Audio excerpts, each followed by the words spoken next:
Hello అండి, నేను మీ Sirisha Vanapalli. Welcome back to my channel. Jan 25th నా బర్త్డే. సో ఇక్కడ మా అబ్బాయి ఇంకా మా హస్బెండ్ కలిసి చిన్నగా డెకరేషన్ చేస్తున్నారు.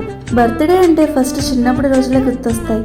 చిన్నప్పుడు అయితే డ్రెస్ దగ్గర నుంచి చెప్పల్స్ వరకు అన్ని కొత్తవి వేసుకునే వాళ్ళం. ఇంట్లో కూడా అన్ని మనకు నచ్చిన వంటలే ఉండేవారు.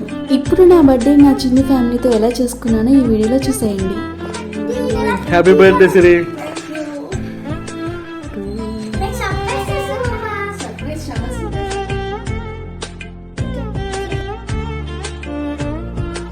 Happy birthday Sirisha.